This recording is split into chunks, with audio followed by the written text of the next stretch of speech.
Oke, halo. Jadi video ini saya buat dengan tujuan untuk memenuhi tugas pengembangan diri dan karir psikologi.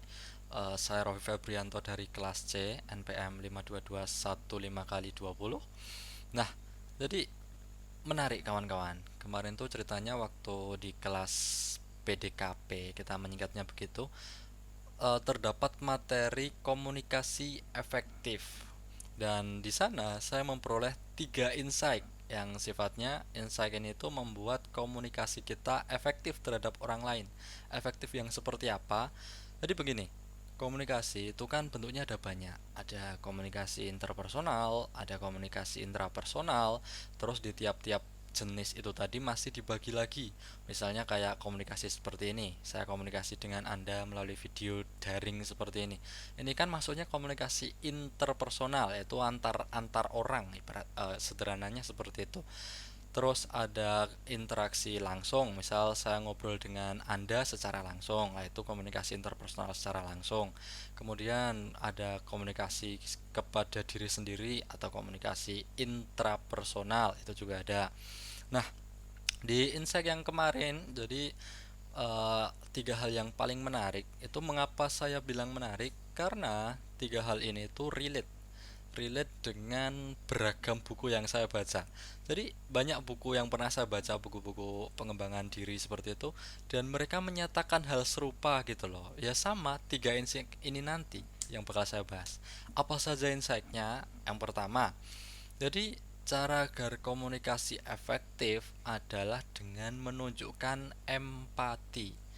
Jadi apa itu empati? Sederhananya, empati itu cara kita memposisikan diri seolah-olah kita itu lawan bicara kita. Misal begini, kalau kawan-kawan ingat, misal ada temennya yang curhat, ada yang cerita, dan teman-teman ini sampai menangis, sampai menitihkan air mata. Nah itu karena teman-teman menaruh, bukan menaruh ya, tapi menggunakan empatinya di situ gitu loh. Jadi atau kayak misal, oh kita nonton film katakanlah, nonton film yang mana film itu sampai membuat kita menangis atau sampai membuat kita marah. Nah itu kenapa kita bisa demikian? Ya karena kita menggunakan empati kita waktu nonton film tersebut, kurang lebih seperti itu. Jadi waktu kita berkomunikasi secara langsung, kita harus menunjukkan empati kita. Caranya bagaimana? Caranya itu bisa dengan menanggapi apa yang lawan bicara kita ucapkan. Misalnya ketika dia itu merasakan sedih, kita bisa ngomong, oh kamu agak sedih ya, no. Jadi gara-gara si ini kamu begini ya, segala macam. Nah itu sudah termasuk menunjukkan empati. Dengan begitu, orang yang kita ajak bicara akan menunjukkan sikap respek dan cenderung tidak sungkan, tidak merasa takut untuk melanjutkan ceritanya, sehingga komunikasi berjalan efektif. Itu yang pertama. Kemudian yang kedua, dan ini tidak kalah menarik, mendengarkan secara mendalam. Jadi mendengarkan itu sebuah apa ya, kalau saya menganggap seperti soft skill, karena tidak semua orang itu mampu mendengarkan gitu loh. Karena pada dasarnya orang-orang itu hanya mendengarkan apa yang ingin mereka dengar saja, tidak benar-benar berusaha mendengarkan secara mendalam. Maksudnya gimana? Maksudnya begini, misal ya, saya ambil contoh, katakanlah ada dosen yang dia itu sedang bercerita, yang dia itu sedang menjelaskan materi katakanlah. Nah, di situ biasanya kita hanya akan mengiyakan seandainya apa yang dosen tersebut ucapkan itu relate atau sesuai dengan yang kita kita yakini begitu. Atau misal di contoh lain, katakanlah di kasus politik ya, karena sekarang baru gencar politik. Misalnya ada yang cerita kalau 02 itu lebih baik daripada 01 misalnya. Lah, bagi orang pendukung 01, dia itu bakal langsung menolak.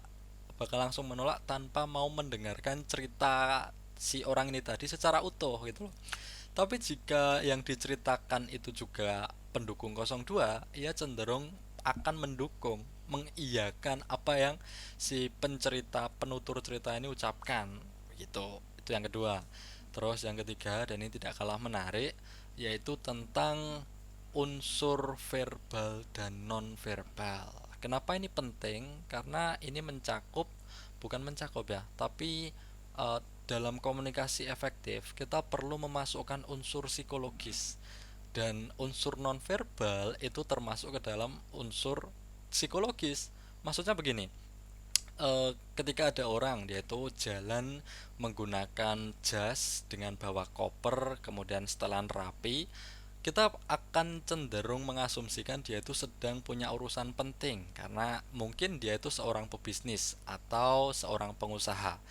Nah, penampilan seperti ini itu dalam komunikasi efektif akan cukup diperhatikan. Jadi kalau misal teman-teman ini tampilnya serampangan, pakai baju compang-camping, rambut juga compang-camping, ya terus wajah juga seperti itu misalnya, itu akan cenderung disepelekan. Ya kita sama-sama tahu jika memang hal ini fakta di lapangan begitu.